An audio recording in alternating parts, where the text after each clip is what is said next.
Un saludo en el nombre del Señor y hoy todavía les puedo decir feliz Navidad, porque hoy todavía estamos en Navidad, mañana ya no. Hoy es el último día de este ciclo hermoso que hemos vivido, ese tiempo precioso de recordar que el Verbo se hizo carne, que el Verbo volverá ya no como verbo, sino como juez y que está entre nosotros. Bueno, antes de nada quiero presentar a mi invitada porque hoy tenemos, seguro Argentina debe estar toda eléctrica porque tenemos a una argentina. Tengo a la señora Patricia Weinberg de Zapatero. Hola, Patricia, muchísimas gracias por estar aquí en Nuestra Fe en Vivo. Una ilusión que yo tenía hace mucho tiempo se me cumple hoy. Muchas gracias por invitarme, me encanta acompañarte y me parece un sueño estar acá, que siempre estoy del otro lado. Ajá. Así que también, además estás bien acompañada, tenemos aquí a Nuestra Señora de Luján. Absolutamente, Ajá. La madrecita. Patricia es licenciada en Estudios Orientales en la Universidad El Salvador, que está en Buenos Aires. Se especializó en judaísmo, cristianismo, después van a saber por qué, y actualmente ella pues obviamente es profesora de Sagradas Escrituras, así que vamos a tener muy interesante cómo Dios usa a esta hermana nuestra en lo que es la palabra de Dios. Muchas gracias. Pero vamos a ponernos en manos del Señor, y ya que hoy estamos recordando y celebrando el bautizo del Señor, vamos a pedirle al Señor lo que nos ha pedido mucho el Papa Francisco, que cada uno de nosotros reconozcamos ese regalo que ha sido nuestro bautismo, que de hecho debe ser el momento más importante porque ahí nacemos a la fe. Así que, Señor, te damos gracias porque en este día recordamos que tú santificaste esas aguas ahí en el Jordán. Tú no necesitabas limpieza porque tú eres la pureza perfecta, pero tú veniste a santificar esas aguas para que a través de este sacramento todos nosotros seamos limpios, Señor, de ese pecado que heredamos de nuestros primeros padres y empecemos a vivir una vida de fe. Así que haz que cada uno de nosotros, Señor, actualice día con día esa realidad de nuestra pertenencia a tu cuerpo, a tu iglesia. Todo esto, Padre, lo pedimos en el nombre de tu Hijo, que vive y reina contigo en la unidad del Espíritu Santo y es Dios por los siglos de los siglos. Amén. Amén. Patricia, Bueno. ya comenté cuál es tu país de origen, Argentina. Cuéntanos un poco de Patricia. Bueno, nací en Argentina, en Buenos Aires, hace 55 años. Yo no le pregunté la edad. Ah, no, pero yo tengo mucho. Es de las pocas mujeres que espontáneamente nos ha dicho su edad, porque las mujeres como que les gusta eso, no es un secreto, pero es indiscreto. Así que bueno, ya lo dijiste. Sí, lo dije. Muy jovencita. Sí, una niña, una adolescente. Mi hijo mayor tiene 54 años. ¿Ves? Tranquilamente. Casi podías tú ser mi hija mayor. Absolutamente. Ajá. Y con mucho orgullo sería tu hija. Nací en una familia, mejor dicho, fui criada en una familia muy hermosa. Mi padre Adolfo, judío, y mi madre asturiana y gallega, así que Peti. Me han adoptado de beba y la verdad que me han brindado todo el amor y todo el cariño que te puedes imaginar, ¿no? Fue una cosa preciosa. Cuando dices adoptado de beba, ¿qué edad tenías cuando te fuiste adoptada, Patricia? Aparentemente muy de bebita, recién nacida. Recién nacida. Sí, lamentablemente no sé demasiado sobre ese tema porque no fue una adopción, digamos, normal, como se suele ver hoy día con legalidad, digamos, donde uno tiene a lo mejor la posibilidad de conocer sus orígenes. Yo lamentablemente, siendo una cosa completamente irregular, muy común en ese momento, te diré, Pepe, lamentablemente, en la década del 60, no tuve jamás la oportunidad de saber ni mi origen, ni de dónde provengo, ni nada. Pero lo importante, creo yo, que fue uno de los signos más lindos que me pasó en la vida de ver la mano de Dios, ¿no? Porque fíjate que yo me entero de mi adopción a los 27 años, en una fiesta familiar, donde una prima mía, haciéndome una charla coloquial, así de entre casa, me dice, bueno, ¿y cómo vas con ese tema? Pensando y suponiendo de que yo ya sabía. Que lo sabías de siempre. De siempre. Pues no, ella fue la que me reveló ese secreto que estuvo guardado bajo 7 llaves. Yo creo que también entender que en aquel entonces era muy común tener determinados como miedos, ¿no? Prejuicios en donde a lo mejor me deja de querer, qué sé yo, todas esas cositas que a lo mejor los papás pensaban.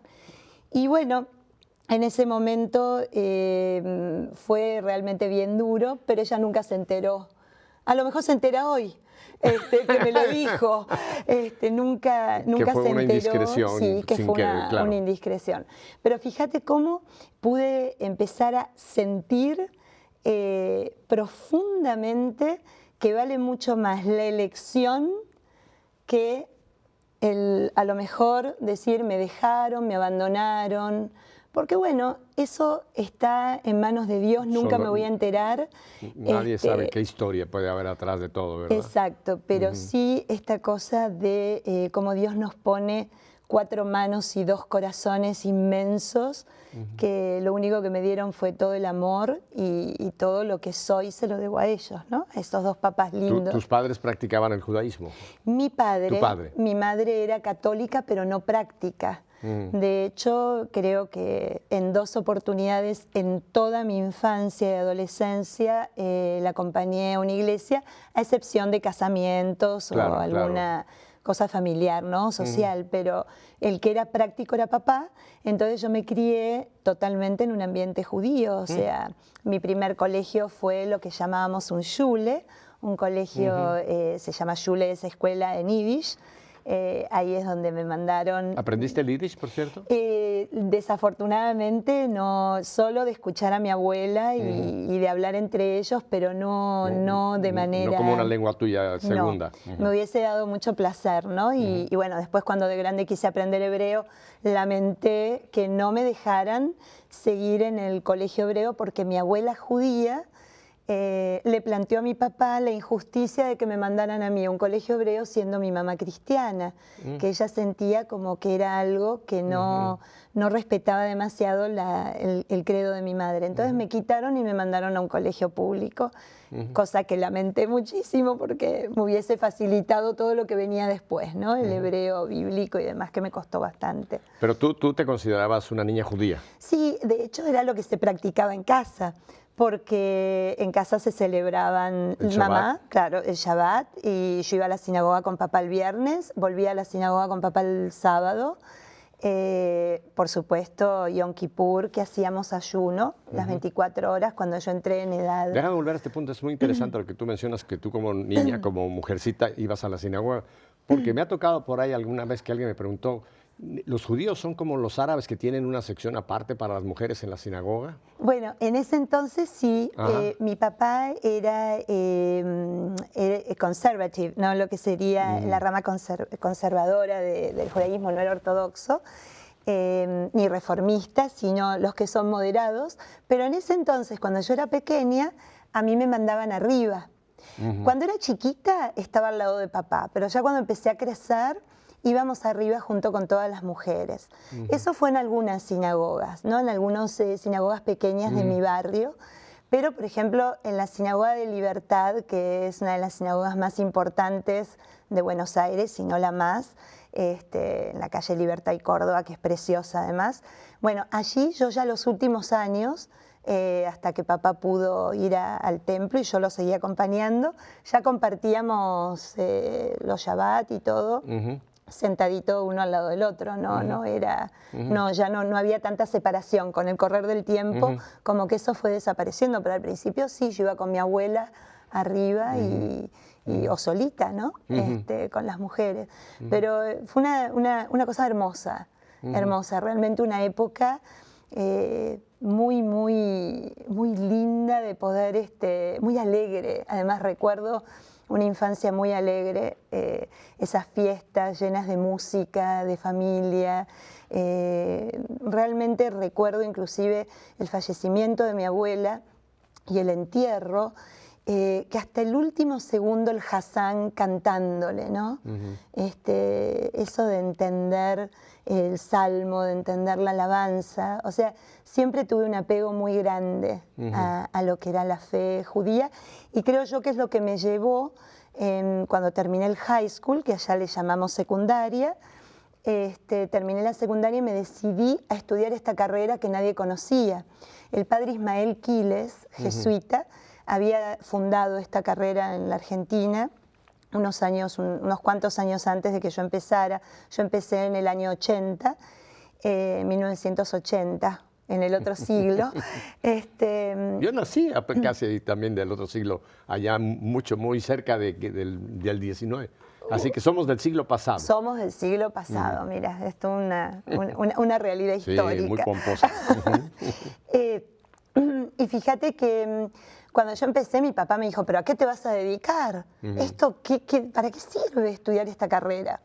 Y bueno, justamente me fascinó porque no solo pude estudiar las dos raíces, porque fíjate que me metí de lleno a conocer bien el judaísmo de lleno, o sea, en la parte histórica, cultural, filosófica, literaria, en lo prebíblico, en lo bíblico, en lo posbíblico, la historia después del Estado de Israel y demás, sino que también me ayudó a conocer lo que después iba a ser mi fe, ¿no? Ya que yo entro a la universidad sin fe, o sea, sin una fe que me definiera, que me identificara. Y terminé mi primer año ya con un deseo enorme de ser bautizada, y me bauticé en marzo, y fíjate que nosotros tenemos un calendario que la universidad empieza en abril y concluye en noviembre, ¿no? En diciembre son habitualmente los exámenes.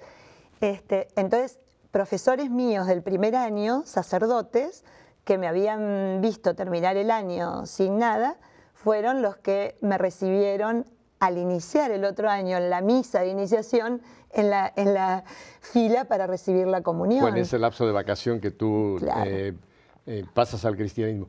¿Y cómo te atrajo el cristianismo? ¿Qué fue lo que te llevó a ese cambio, digamos? Porque no es conversión, aquí no hablamos de conversión, sino ¿qué descubriste o qué fue? Fue una cosa muy linda. Vos sabés que yo desde chica, por esta realidad familiar, siempre estaba muy inclinada a las Sagradas Escrituras. Me acuerdo que papá, en lugar de Caperucita Roja o La Cenicienta, me contaba las historias de Moisés, o de Jacob, o de algún episodio así bien lindo para los niños del Antiguo Testamento. Entonces siempre estaba con mi Biblia en el colegio, y al lado mío... ¿Pero tenías una Biblia católica? Tenía una Biblia completa, completa, que o sea, fíjate que no era católica, solamente... era protestante. Yo se la había robado a mi madre, que mamá la tenía en una la Reina biblioteca. Valera. Claro, y yo leía el Antiguo Testamento, ¿no? Siempre iba siguiendo, a mí siempre me fascinó el Éxodo y el Génesis, ¿no? Entonces iba siempre con mi lectura, en los recreos me quedaba ahí leyendo. La chica se sentaba conmigo, y debo decir que fue algo bien curioso.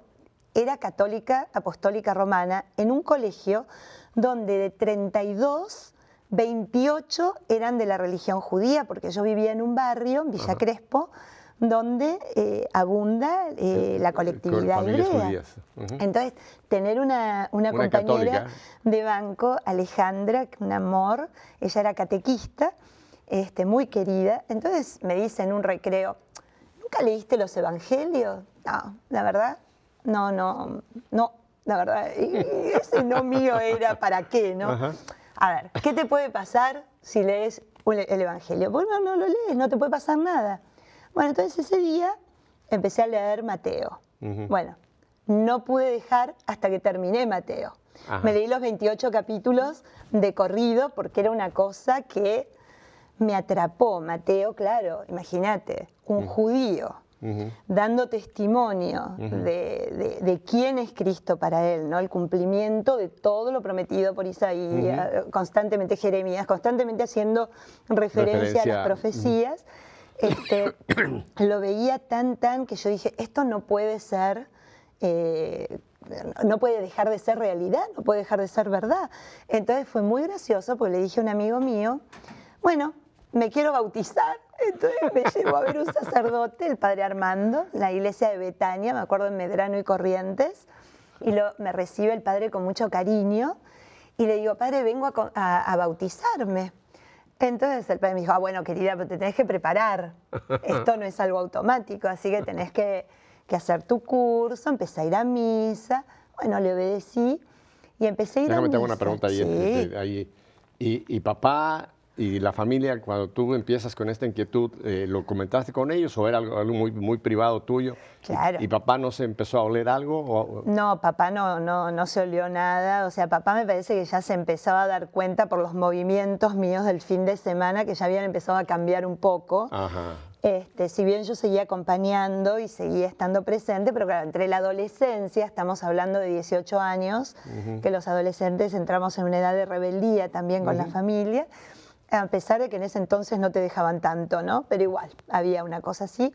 Pero ya la cosa venía como anunciándose, pero no, lo mantuve en secreto porque además teníamos mucho respeto y un poquito de temor a ofender o a causar un problema en la casa, ¿no?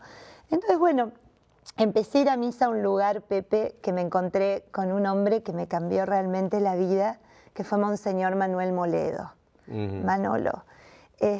Monseñor Moledo, para que te des una idea, cuando él era párroco, en Resurrección del Señor, se colocaron altoparlantes, te estoy hablando bien principios o mediados del siglo XX, ¿no? Por los 50, los 60, porque la gente se agolpaba a escucharlo, porque era un predicador increíble, ¿no? Sus homilías eran increíbles. Y yo recuerdo de que era casi un octogenario y nos tenía a todos los jóvenes así, no pestañeábamos en sus misas.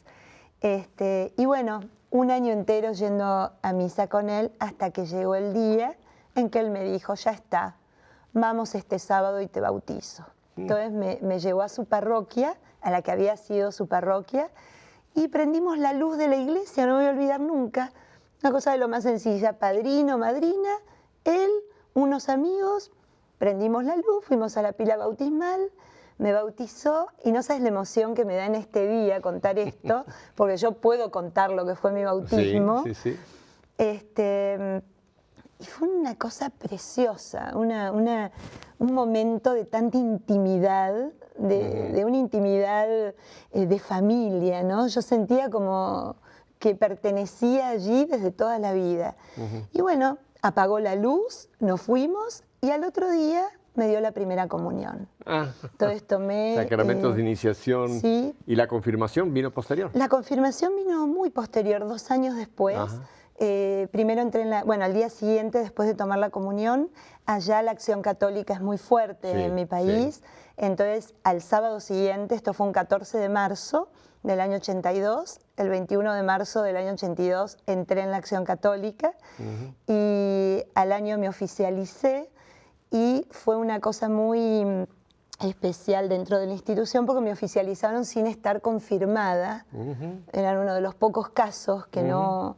Pero yo ya estaba en preparación para mi confirmación. Claro, Entonces me confirmaron al año siguiente. Oye, déjame volver a ese día de tu bautizo. Sí. ¿Ahí sí ya estaba presente papá y toda la familia? No, el anuncio fue me voy a bautizar, porque ahí sí yo necesité contar. Entonces me dijo, si te bautizás, hoy no vas a poder entrar en casa. Entonces yo dije, guau.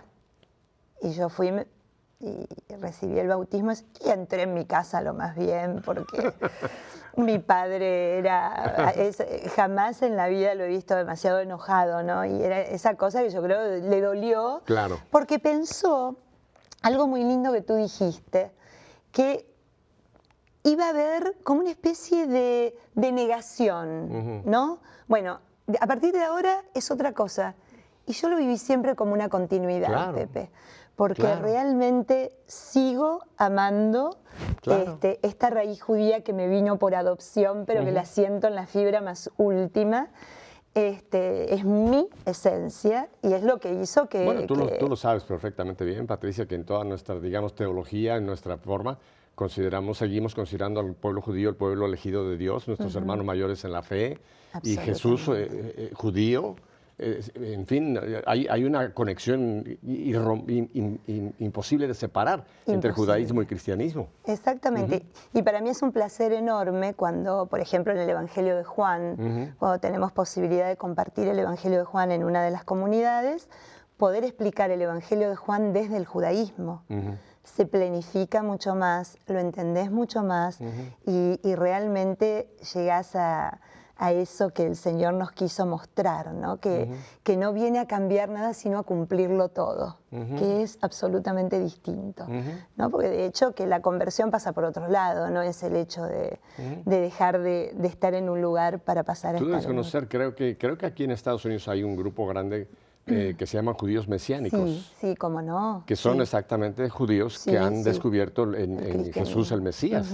Sí, Y hoy día viven prácticamente todo su judaísmo, pero bajo la luz del Mesías, bajo Cristo. O sea que hay esa continuidad, vamos a llamarlo. Sí, perfectamente. Inclusive en el año 94, cuando fui por primera vez a Tierra Santa, me llevaron al centro que ellos tienen en Tiberíades.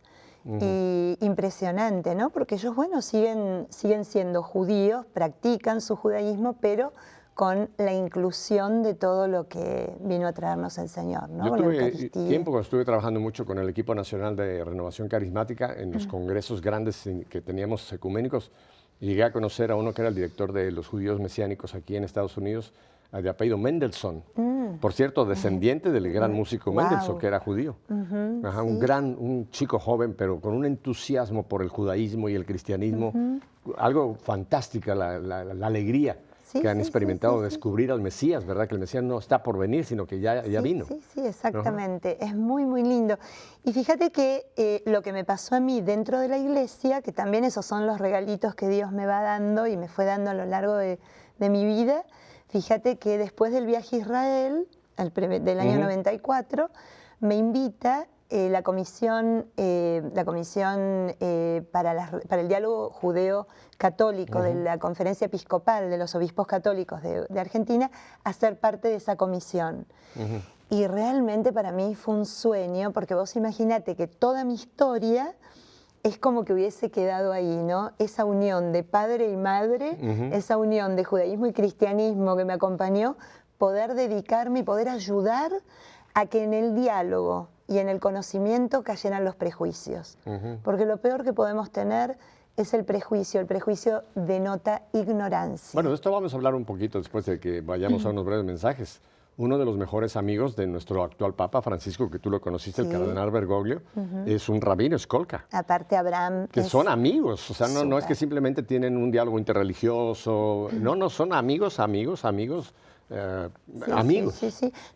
Con el rabino Skorka, justamente de quien tengo los mejores recuerdos, es uno de los que colaboraba en esta comisión de diálogo judeo-católico. Permanentemente lo estábamos consultando, invitando.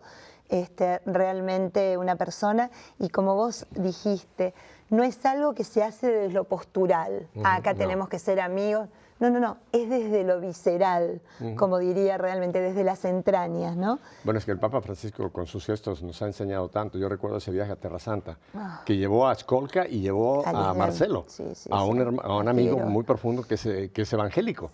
Y cómo esa escena de los tres dándose un abrazo, bueno, creo que una imagen habla más que 1000 palabras, ¿no? Tú llegaste a conocer, y vamos a hablar de esto, tú llegaste a conocer personalmente al cardenal Bergoglio, me refiero a nuestro actual Papa, pero con su apellido Jorge Mario Bergoglio. Lo llegué a conocer, no lo traté nunca como cardenal, como arzobispo de Buenos Aires, porque ahí al ratito me fui a vivir a Estados Unidos, ¿no? Pero sí estuve en su ordenación episcopal y fue muy gracioso porque él se ordenó obispo junto con alguien. ¿Estuviste en la ordenación episcopal? De él en la dame catedral. la mano, déjame que me pase un poco de esa. Ya me llegó un poco de ese momento. Pero aparte, no sabes qué gracioso, Pepe, porque se ordenó obispo junto con Monseñor Raúl Rossi, que en ese momento el padre Rossi era para nosotros un sacerdote, para todos los que éramos jóvenes, muy querido, queridísimo. Y la catedral estaba que no entraba un alfiler, pero estábamos todos por Rossi. Entonces decíamos, ¿quién es ese chiquito? Porque Rossi medía como 2 metros, y era altísimo. ¿quién es ese chiquito que está al lado de Raúl? Y viene a ver el futuro Y papa. fíjate vos quién es ese chiquito que estaba al lado de El Raúl, tremendo, ¿no? tremendo hombre que es el Increíble. actual Papa Francisco. Tenemos que ir a unos breves mensajes. ¿Cómo no? Qué fascinante, ¿verdad? Creo que es la primera vez que tengo a alguien que tiene esta trayectoria, venir del judaísmo al cristianismo y mantener los dos pulmones funcionando.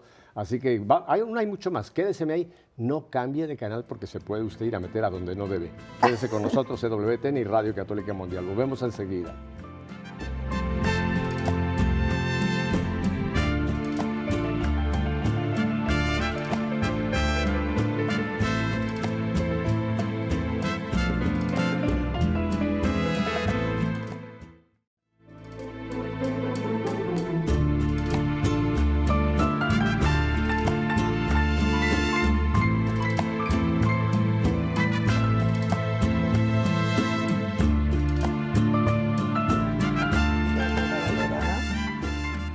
Estaba yo queriendo poner a prueba el oído musical de Patricia, le pregunté que si esto era un tango y me dijo que no, que esto no es un tango, que esto es más bien un tipo bolero. ¿Qué le parece? Y esto no está en sus estudios de judaísmo, cristianismo, esos son sus conocimientos musicales. Patricia, hemos llegado a este punto.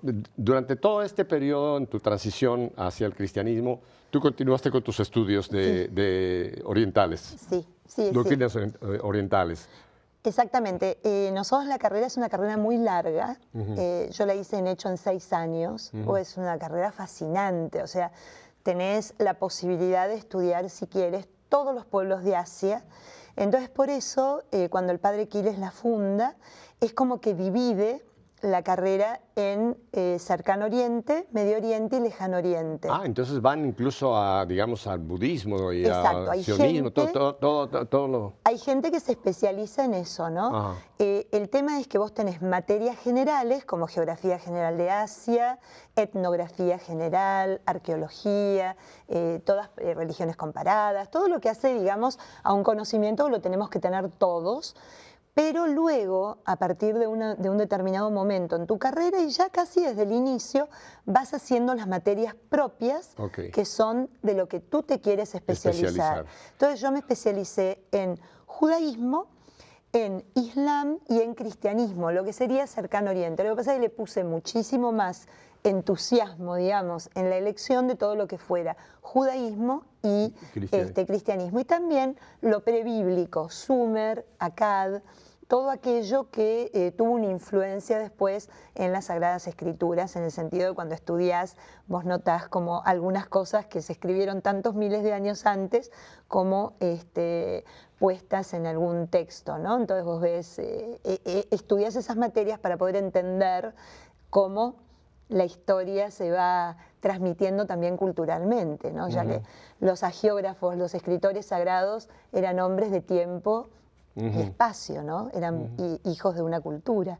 Así que... Esto creo que usted lo sabe perfectamente bien. Acaba de citar esa palabra que para algunas personas es como un adjetivo difícil, agiógrafos.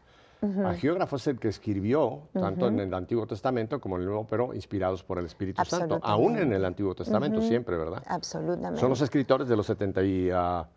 Son los escritores, son aquellos que recibiendo la revelación por el Espíritu Santo han puesto por escrito lo que nosotros conocemos en las Sagradas Escrituras como los libros a donde vamos a encontrar la palabra de Dios, ¿no? Patricia, yo creo que tú estás en un área en donde todos los católicos necesitamos ser realmente instruidos, porque desgraciadamente creo que hablo desde la perspectiva católica, venimos con una gran adolescencia en falta de conocer más profundamente lo que es la Biblia, y tenemos a veces ideas equivocadas sobre la Biblia, ¿verdad? Y creo que qué bueno que hay personas como tú que están trabajando precisamente en enseñarnos a los católicos y cristianos lo que representa la Biblia. Sí, a mí la Biblia me fascina porque cuando yo voy hacia ella como, digamos, como algo concreto, como un objeto, lo que me pasa es que yo sé que me estoy encontrando con alguien. No es que entro a leer una historia, sino que es una historia referido a alguien. Es un encuentro entre este Dios que nos ama tanto y mi propia historia. Vos fíjate que en la Biblia está escrita nuestro derrotero por la vida. O sea, ahí podés ver tu Génesis, tu Éxodo, tus fidelidades y tus infidelidades. Infidelidades que muchas veces ¿no? son más Claro. como las del pueblo judío. Y esta voz de Dios que con su misericordia siempre te invita a volver y siempre te espera para que vuelvas. Yo creo que lo que nos pasa, Pepe, es que hay un tema con la Biblia que a veces pensamos que la tenemos que saber de memoria, que la tenemos que estudiar como si fuera una clase de historia, matemática o geografía. Y creo yo que lo más lindo, y una vez lo leía en un libro preparando unas charlas, nosotros cuando vamos hacia la palabra de Dios, lo mejor que nos puede pasar es desaprender lo que hemos aprendido, para que nos vuelva a sorprender. Una reprogramación, serían los términos actualmente, ¿verdad? Claro, es volver a dejar lo que nos hable de corazón a corazón, todo lo que tiene para decirnos. O sea, por eso es que siempre me río en las clases y les digo, de memoria no me pregunten, algunos me lo sé porque, bueno, de tanto leer, pero capítulo y versículo de memoria ni quiero. No quiero, porque esto se trata de un encuentro. Y el encuentro, así como cuando uno está enamorado, lo que más quiere es dejarse sorprender por el enamorado, ¿no? Yo le digo a algunas personas, porque hay algunas personas que tienen un marcador y van por la Biblia marcando citas que le gustan.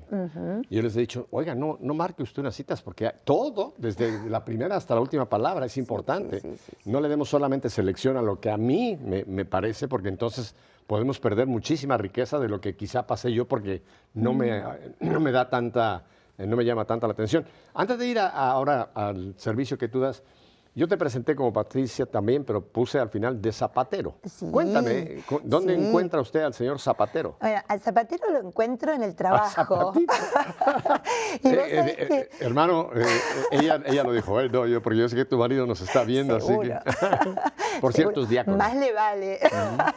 Sí, al diácono Zapatero lo encuentro en el trabajo y de hecho que yo lo llamo Zapatero, Pepe.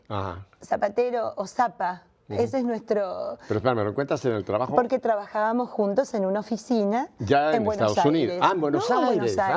Bien. Tenemos 27 años de casados, tenemos 2 hijos. ¿Él es también de Buenos Aires? Es de Buenos Aires, nuestros hijos también vinieron muy de pequeños a Estados Unidos.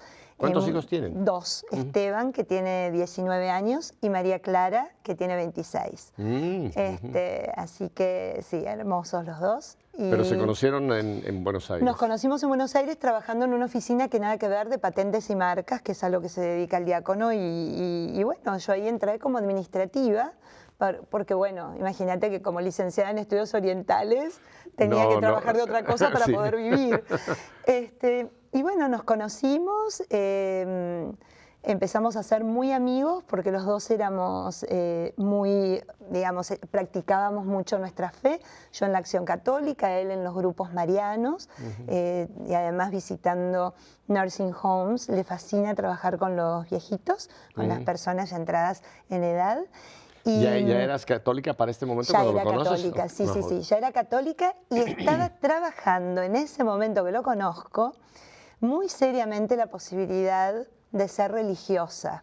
Mira. Me había entrado esa inquietud de que a lo mejor mi vocación era la de ser religiosa, contemplativa, y fíjate, en esta casa, en las Clarisas, ni más ni menos, en las hermanas Clarisas. O sea, que Madre Angélica hubiera tenido una profesora dentro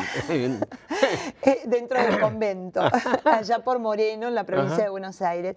Entonces, bueno, trabajando con mi director espiritual de aquel momento, decidimos que mi vocación era la laical y que tenía que seguir trabajando y profundizando en eso. Y bueno, es ahí cuando al poco tiempo empezamos a salir y a ponernos a noviar. Y bueno, nos casamos muy enseguida, tuvimos 9 meses de novios, nos casamos y bueno, ya como el año y pico nació Clarita. Y cuando nos vinimos a vivir a Estados Unidos, él siempre tenía esa cosa, esa vocación de servir a la iglesia de una manera especial. Yo siempre fui de la Acción Católica, yo llegué a ser vicepresidenta arquidiocesana de la Arquidiócesis de Buenos Aires. y trabajé un poquito en algún momento también en el Consejo Nacional de la Acción Católica, y cuando llegamos a Miami, a mí se me ocurre preguntar a mis amigos de Acción Católica si no había Acción Católica en los Estados Unidos. Entonces, de Roma, de la Acción Católica Italiana, donde ya funcionaba el foro internacional, me dicen no, y no te animas a promocionarla. A iniciar. Así que yo les prometí que nunca más le iba a preguntar nada, porque bueno, desde el año 2007 y con la bendición de Monseñor Esteves, que era obispo auxiliar de Miami, es que empezamos a trabajar en distintas parroquias con el laicado y a tratar de promocionar la institución, ¿no? Y ahí es donde entonces tu marido hace los estudios para el diaconado. Exacto. Y es ordenado diácono en la Arquidiócesis de Miami. Y paralelamente en él se despierta esa vocación al diaconado, estudia casi 5 años en el seminario San John Vianney y en San Vicente de Paúl los fines de semana.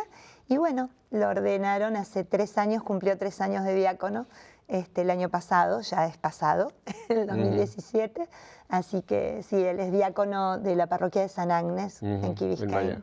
Así que una linda familia, sí, una linda familia que Dios te ha regalado. Absolutamente, a diario realmente. Déjame te hago algunas preguntas que sé que quizá mucha de la gente que está con nosotros aquí en este diálogo, en esta charla, tendría.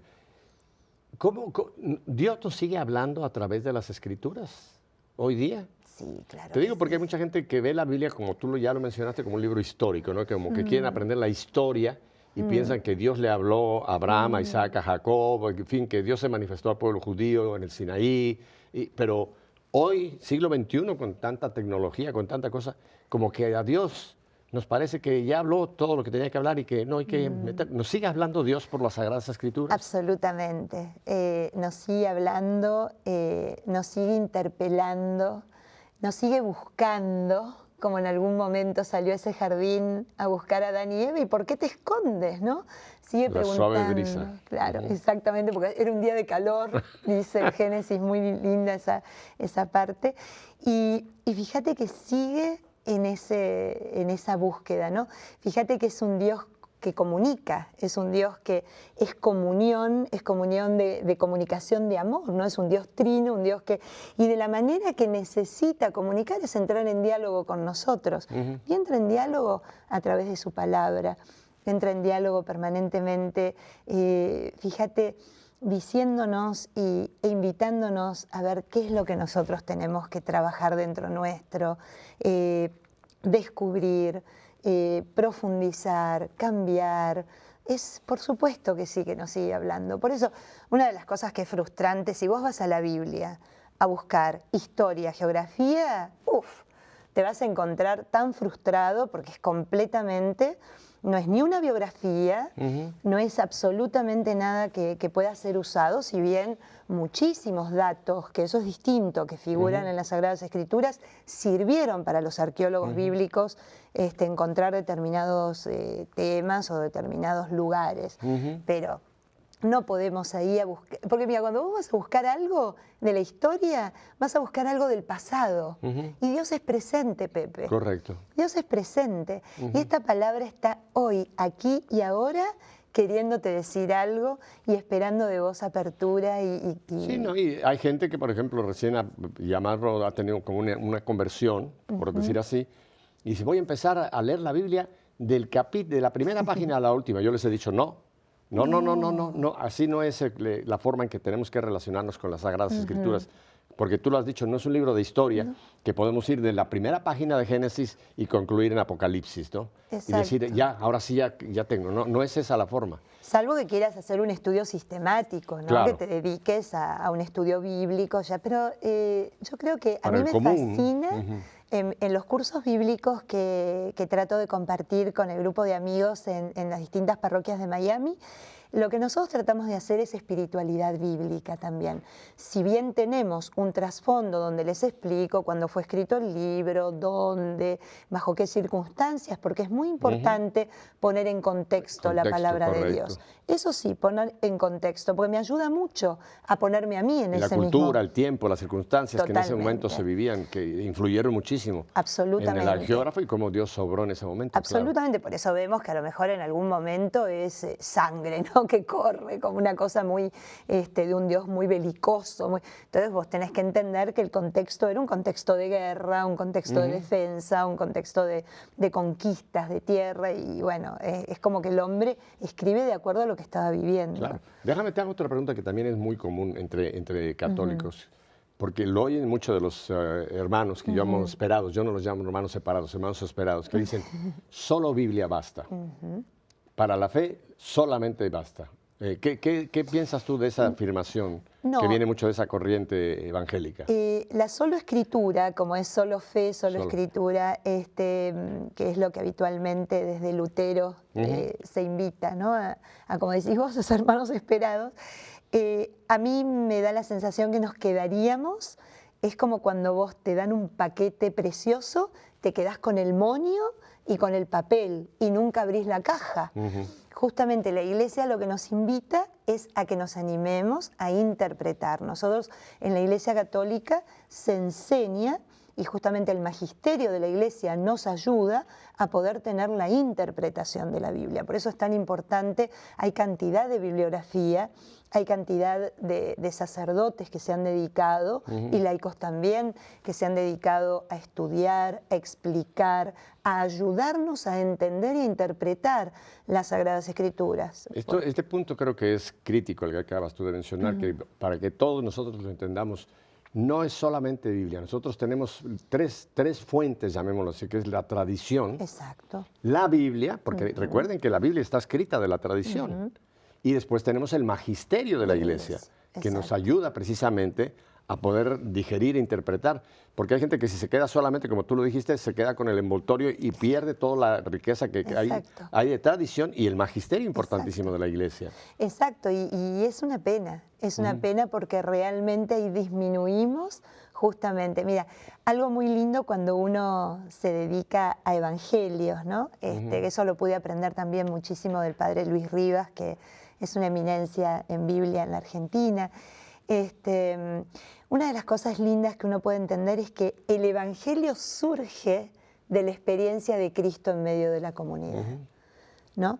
No es que el Evangelio fue escrito y aparece, no, surge de la experiencia de Cristo, es la buena nueva que produce la presencia de Cristo en medio de la comunidad cristiana. Me encanta, y esto tú te lo oí en un programa que tuvimos, que hemos hecho, que se llama Sobre la Mesa. Tú una vez pusiste algo que me encantó, que dijiste, hay un solo evangelio.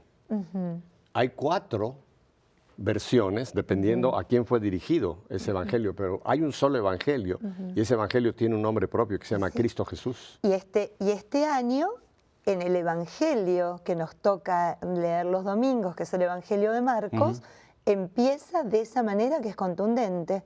Esta es la buena noticia, el evangelio de Jesús, el Cristo, de Jesucristo.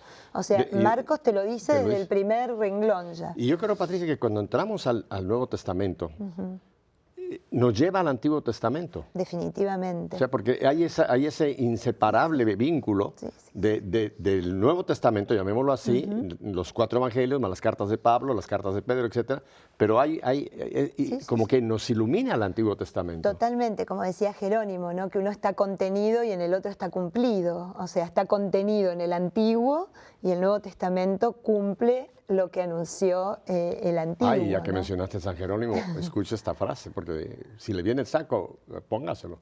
Desconocer las Escrituras es desconocer a Cristo. Fíjense, no es que es falta de formación, no es que uno es inculto, no se trata de eso. Es desconocer las Escrituras.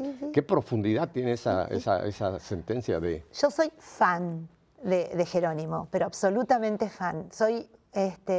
Realmente me parece un hombre con una mentalidad tan actual hoy.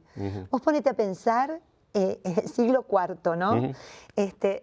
De llevar una Biblia, las Sagradas Escrituras, que estaban solamente como de alguna manera vedadas al pueblo, porque estaban escritas en griego, estaban escritas en hebreo, estaba todo escrito en griego, ¿no? Por la Septuaginta, y luego con la incorporación del Nuevo Testamento en griego también, pero el pueblo hablaba latín.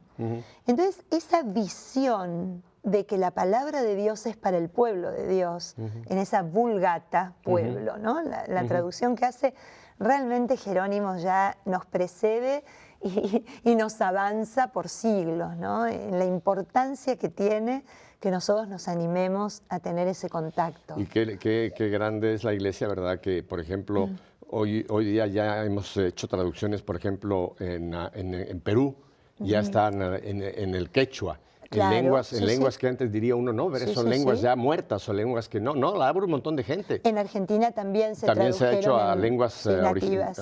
muy primitivas, el quechua. Sí, completamente. Es fascinante. O sea, nadie, como dice Evangelii Gaudium, nadie se puede quedar afuera de esta alegría, ¿no? De esta alegría del Evangelio. Patricia, no tengo mucho tiempo y te quiero hacer una pregunta también. De estas personas que tú entras a su casa y te encuentras una Biblia, pero está en la entrada, puesta en un bonito lugar, con florecitas al lado, pero es un adorno. La Biblia, podemos tener una Biblia porque además tiene unas fotografías, unas estampas muy bonitas, y la tengo como adorno, pero jamás la toco. ¿Qué le dices a las personas que tienen la Biblia como adorno? Yo les diría... Díselo, aquí te están, dígaselo. Yo lo que les diría es que realmente es un problema porque es algo más para limpiar. Hay que sacarle el polvo. Esa es la parte femenina. Claro. Algo más Anímense, ciérrenla, la llevan a la mesita de luz. Y una de las cosas que tiene linda la iglesia, que a través de la liturgia de la palabra, que todos los días nos la regala, poder realmente tomarse el trabajo, porque ahora con internet la encontramos, ponemos Evangelio del Día o la página donde vayamos a recibir la lectura del día, busquémosla en esa Biblia que antes la teníamos de adorno y realmente leámosla desde ahí, pero que sea parte de nuestra vida, no de nuestros muebles. Porque los muebles son fuera de... Adorno, no, sí. que sea parte mía. O sea, lo único que va a caerle, si la tenés en la entrada de tu casa, pueden pasar dos cosas. En mi casa puede pasar que los gatos se entusiasmen y se coman las hojas. Entonces es muy peligroso dejar la Biblia de adorno. Que pasa a ser alimento de gato. Y vos sabés que mi gato tiene fascinación con mi Biblia. Yo no sé si tendrá mi olor o qué. Se duerme encima. Tengo fotos con el gato apoyado, viste que el gato tiene que estar siempre levantado, y apoya su cabeza y se queda dormido ahí, hace su siesta arriba de la Biblia que yo uso para... A veces es un problema porque le tengo que correr para sacársela. Al gato que está dormido de almohada. Así es un problema. Nunca había habido una almohada tan bíblica. Tan bíblica, es un gato muy católico. Patricia, tú estás entonces ahora, digamos ya tu proyección con todo este background, con todo este antecedente que nos platicas, tú actualmente eres profesora de Sagradas Escrituras. Cuéntanos cuál es tu trabajo. Estoy en varias comunidades. Yo empecé hace más de 10 años en la parroquia de San Agnes. En Miami. En Miami, sí, en Miami. Bueno, estoy en la parroquia de San Agnes, estoy en la parroquia de San Tomás Apóstol, en la parroquia de San Hugh. También soy directora de educación religiosa allí en la parroquia de San Hugh. Príncipe de Paz. Y también doy clases en lo que es en el Centro de Espiritualidad Santa María, que se hacen los cursos de acompañamiento espiritual, también sobre Sagradas Escrituras y otras materias también relacionadas con formación católica, ¿no? Y la verdad que... Y el programa... Aparte, tiene un programa de radio semanal. Que se llama Descubramos la ternura de Dios, porque me parece que en su palabra se derrite para que nosotros descubramos que es pura ternura, que es puro amor, que es pura misericordia y que está ahí esperándonos todo el tiempo. Ese texto, y no quiero decir que es mi texto favorito, porque repito, creo que toda la Biblia, pero el texto de Juan que dice, tanto amó Dios al mundo que dio a su Hijo único. Fíjate que lo que tú mencionabas, ese amor de Dios, que siempre vemos a Dios como un Dios policía, un Dios riguroso, un Dios que está esperando caernos con el castigo. Tanto amó Dios al mundo, y tú crees que esto se puede poner en primera persona, que te amó a ti. a ti en lo personal, y dio a su hijo por ti, aunque fueras la única persona que existiera sobre este planeta. Totalmente. ¿Y sabes qué? Es la base de nuestra alegría, Pepe.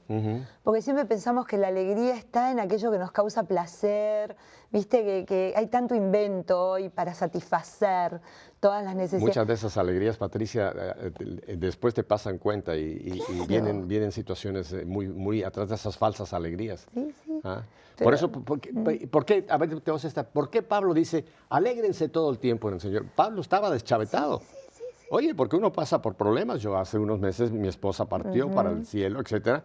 Entonces, ¿cómo Pablo puede decir, alégrense todo el tiempo en el Señor? ¿Cómo?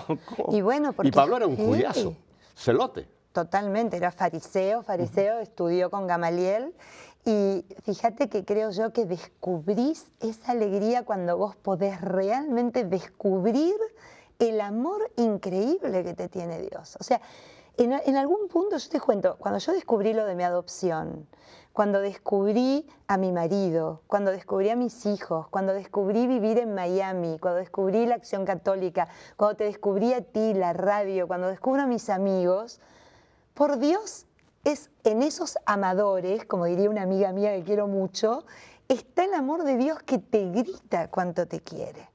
Entonces, siempre tenemos la tendencia de buscar lo que nos falta.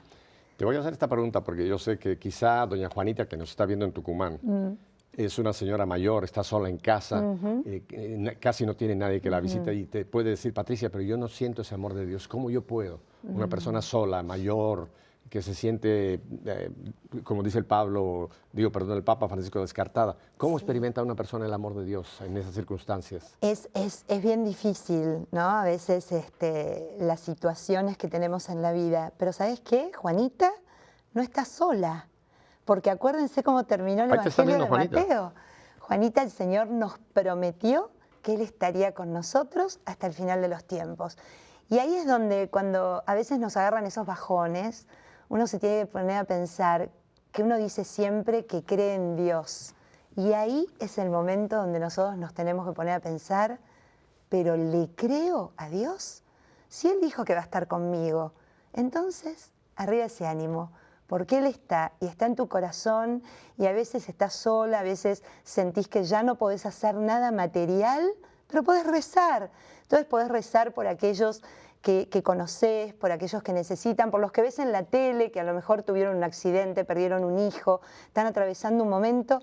Y qué consuelo nos trae, porque ahí es donde empezamos a estar acompañados y juntos, porque nos empezamos a salir, como dice el Papa, a no mirarnos el ombligo y a ver que hay una necesidad que siempre está en el otro y bueno, algo podemos hacer nosotros también. Te agradezco muchísimo esto que le has dicho a Juanita y estoy seguro que miles de personas recibieron tu consejo porque también hay miles de personas que nos están siguiendo por Radio Católica Mundial en este momento.